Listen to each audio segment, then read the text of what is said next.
रात्रि क्लास चल रहा था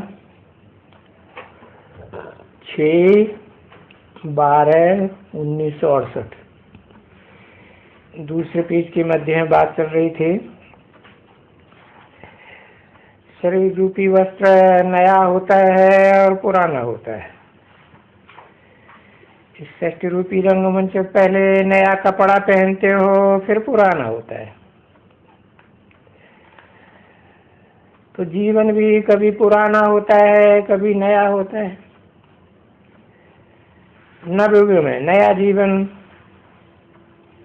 फिर पुराना युग, उसमें पुराना जीवन।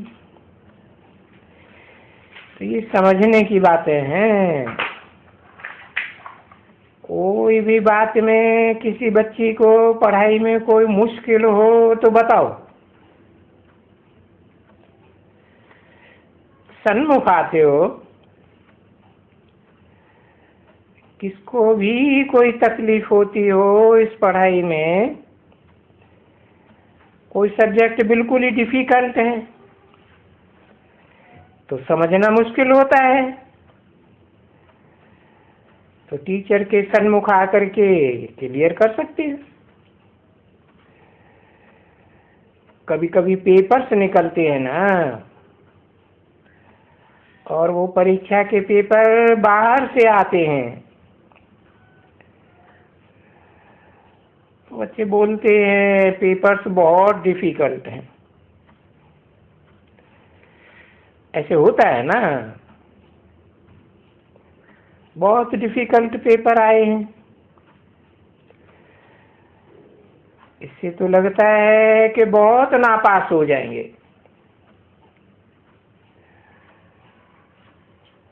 तो ऐसे ही इस वेद की ईश्वरीय पढ़ाई में कोई पेपर डिफिकल्ट है तो इस इम्तिहान में भी ऐसे होता है। कोई पेपर आते हैं बाहर से, तो कोई को तो मालूम पड़ जाते हैं पहले से ही। इसको फिर कहा जाता है लीक आउट हुआ।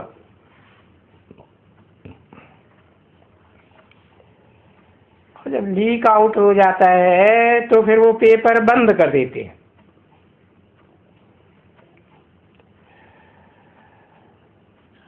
अब इस वेद की परीक्षा में तो बंद करने की कोई दरकार ही नहीं है।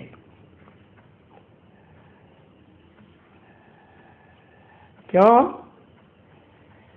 क्योंकि इसमें तो सारा तुम्हारा मदार याद की यात्रा पर है।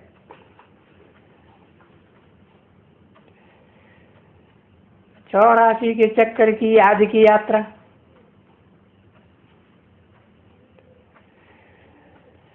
तो तुम बच्चे खिलाड़ी तो हो ना।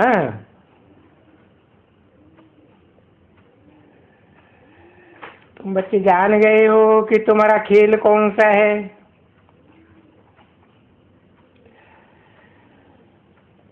और हमारा खेल तो ऊपर से लेकर के नीचे तक। ऊपर से आएंगे ना बच्ची तो खेल करेंगे नीचे।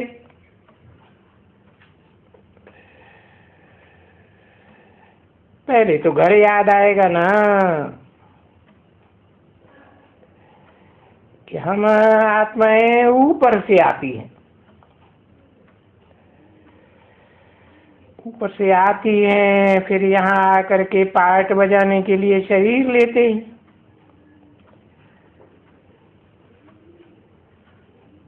आत्मलोक में शरीर तो नहीं होते।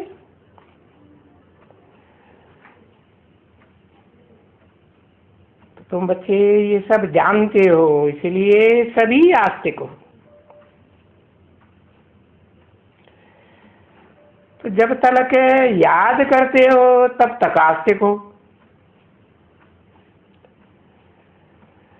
और भूल जाते हो तो नास्तिक।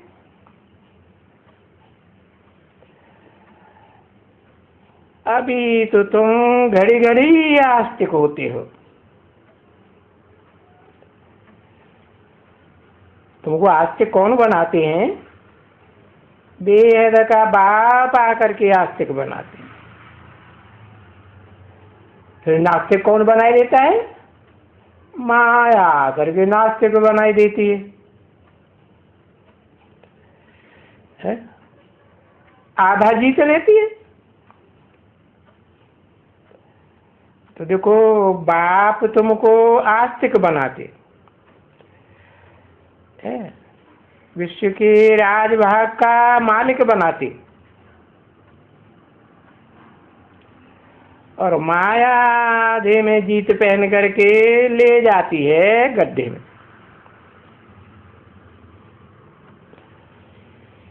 क्योंकि ये माया के 5 विकार है ना। बहुत कोशिश करते हैं नीचे गिराने के लिए, जिसके लिए बच्चे रिपोर्ट भी करते हैं, बाबा आज हमको लोभ ने जीता,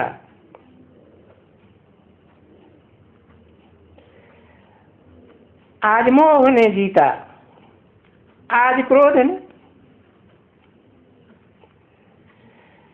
तो ये 7 विकार तुमको जीतते हैं, और जीतते हैं, हार खाते हो तो याद तो आते हैं ना, सभी याद आते हैं। तो वो कोशिश करके ये समझ में, बुद्धि में रहे कि अभी याद किसको करें, उन विकारों को याद करें या निर्विकारी बाप को याद करें।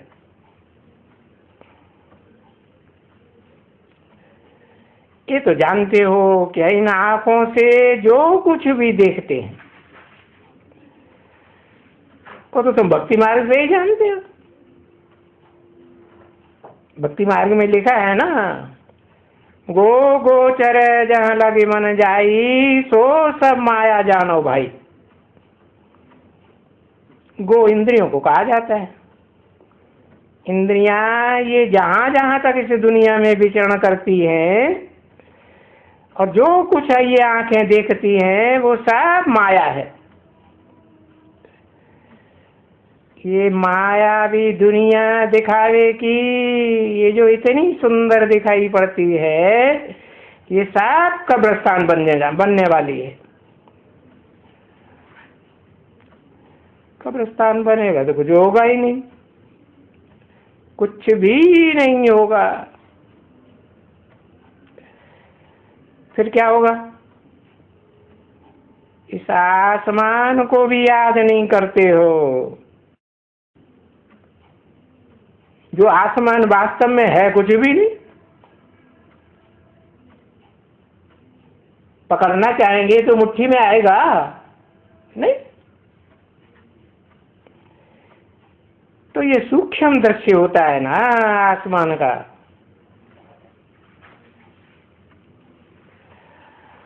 और ये पृथ्वी तो न इस पृथ्वी को, न आकाश को, न ये सब पृथ्वी जलवायु अग्नि आकाश 5 तत्वों को, इनको भी याद नहीं करना है। फिर किसको याद करना है? नहीं, इन 5 तत्वों के ऊपर भी जो चीज है उसे याद करना है। वो घर है आत्माओं का। मेरे आत्मा रूपी बच्चे हो ना, तो उस घर को, जिसको शांति धाम, निर्वाण धाम कहते हैं, वहां वाणी का गम नहीं होता। वो है निर्वाण धाम। और वो तो सबसे ऊपर है। पृथ्वी, जल, वायु, अग्नि, आकाश, इन सबसे ऊपर। तो जो सबसे ऊपर है, तो बच्चों को वहीं जाना है। कौन से बच्चों को? किसको जाना है? आत्मा को जाना है। आत्मा को, और ये आत्मा तो बड़ी तीखी है। ये जो कहते हैं ना, एरोप्लेन दौड़ता है, और एरोप्लेन इतना तेज भी दौड़ता है जो आवाज से भी तीखा दौड़ता है, भागते हैं।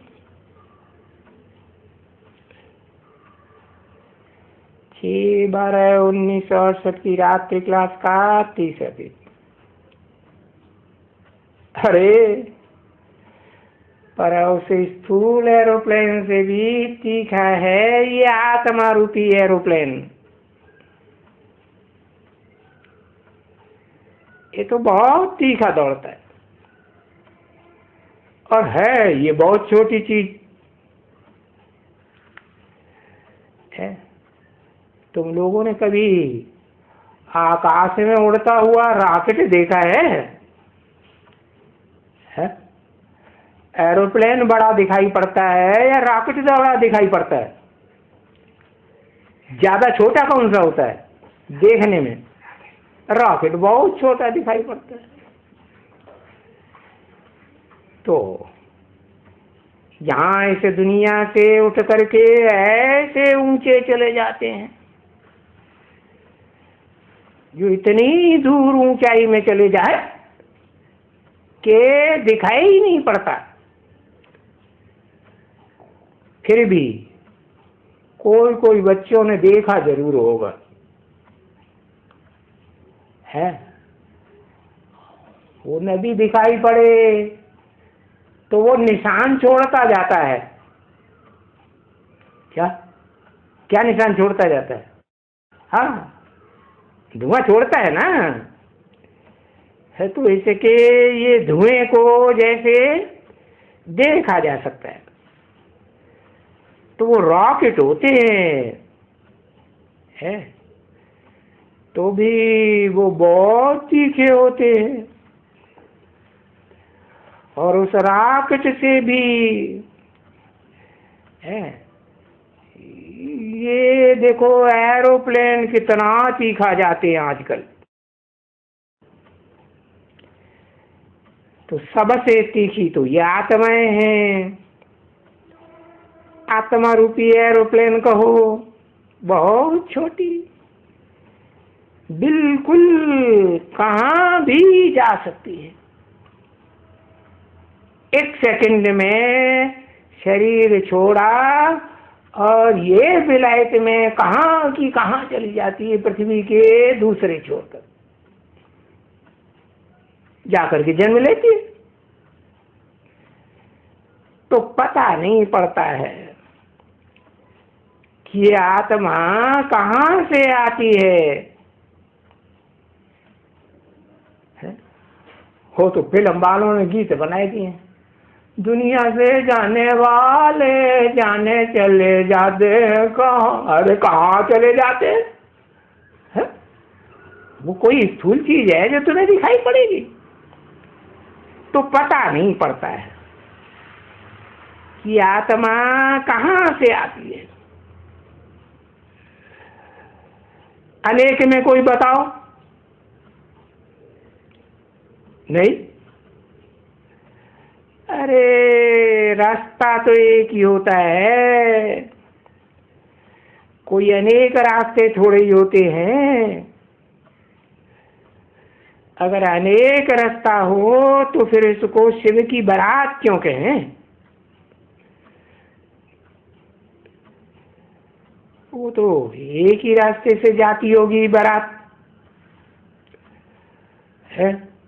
और बारात में तो सारे बाराती उसी रास्ते से जाएंगे ना।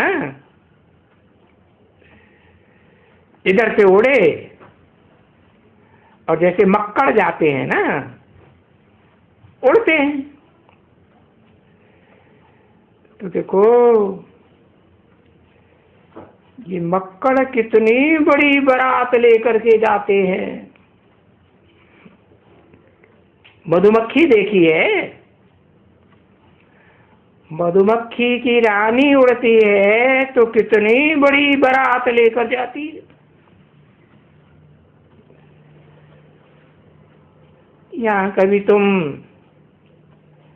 यहाँ तो अभी ठंडी है ना,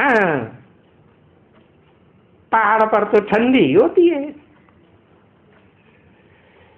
तो गर्मियों के मौसम में बहुत बड़ा उनका मनारा निकलते हैं। मधुमक्खी है ना, तो भागती है। अच्छा, अभी तो बाबा की याद में रहो, ऐसे नहीं मधुमक्खियों की रानी याद आने लगे कि कहूँ, है ना। हाँ, कोई कोई को मधुमक्खियों की रानी बहुत याद आती है, और बहुत खुशी से अंदर से मधुमक्खी की रानी को याद करते रहेंगे। हाँ, और वाह वाह वाह वाह वाह वाह करते रहेंगे। करते हैं कि नहीं? हाँ, फिर बोलेंगे वाह बाबा, कमाल है बाबा, हम देखो आपको कितना भूल जाते हैं इन मधुमक्खियों के और उनकी रानी के चक्कर में। आप आकर के फिर हमको याद दिलाते हैं कि नहीं बच्चे, है मधुमक्खियों की रानी को भी याद करने से कुछ फायदा होने वाला नहीं है। मेरे को याद करेंगे तो तुमको बहुत फायदा है, उससे तुम पूज्य देवी देवता बनते हो, बने थे। है ऐसे ऐसे 84 का जन्म लेकर के फिर तुम पुजारी बन गए ना, 84 के चक्कर में आके। अभी बाबा फिर हमको वही शिक्षा देते। कौन सी शिक्षा? मन मना भव, मेरे दिल में समा जा, मेरे मन में समा जा। किसने बोला? हा? अरे बोलने वाली कोई आत्मा है? कहते ऊपर वाली शिव की आत्मा है, उसको दिल होता है, मन होता है चंचल। फिर वो जिसमें प्रवेश करता है मुकर्रर रूप से, हाँ, उसको देह में दिल भी होता है, मन भी होता है, चंचल मन। तो अब तुम बच्चों ने जाना कि हमको कितनी दफा मन मना भव की शिक्षा दी जाती है। क्या शिक्षा दी जाती है? कि मेरे मन को, मेरे दिल को, मेरा दिल किसी को आवाज आता है ना, है? नहीं आता है। सबका दिल कोई न कोई के ऊपर आता है इस दुनिया में, तो ऐसा होता ही है। आज मेरा दिल आ गया, होता है कि नहीं? हाँ, तो जिसके ऊपर शिव बाप का दिल आता है वो अलफ है। क्या है? खड़ा डंडा है। खड़ा डंडे का क्या मतलब हुआ? जब मैं आता हूं तो आज से लेकर के अंत तक, जब तक इस सृष्टि रूपी रंगमंच पर रहता हूं, वो डंडा क्या गिर पड़ता है? खड़ा ही रहता है पुरुषार्थ में। तो उस अलफ को याद करो। ऐसे याद करके तो इसको याद कहेंगे ना, यही तो याद हुई। क्या कि गिर पड़ने वाले को याद करेंगे तो याद हुई? वो तो खंडित याद हो जाएगी। तो याद करके उनकी बढ़ाई भी करनी चाहिए। किनकी? मेरी नहीं, उतनी उनकी। उनकी क्यों है? उनकी इसलिए बताया कि एक नहीं है, दो हैं। क्या? वो बाप और बच्चे हैं इस सृष्टि रूपी रंगमंच पर, रचयिता और रचना है। तो उनकी बड़ाई भी करनी चाहिए कि कमाल है बाबा, आप तो सारे विश्व को वरदान दे देते हो।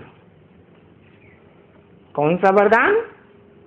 शांत भव, सुखी भव, सुखी हृदय रूहानी बच्चों प्रति, रूहानी बाप व दादा का। दादा रूहानी नहीं है, दादा में रूह नहीं है। रूह तो है, लेकिन वो रूह है इस दुनिया में क्या करती है, सुख भोगते भोगते देह अभिमानी बन जाती है। अब जो ये आत्मिक स्थिति वाली आत्माओं का बाप और दादा हो, तो उनमें जो दादा है वो भी देहभानी बनता है या नहीं, वो भी बनता है। और जो देहभान वाले बाप और दादा हैं इस दुनिया में, तो फिर है ही देहभान वाले। तो रूहानी बाप की दिल और जान से और प्रेम से याद, प्यार और गुड नाइट। नमस्ते।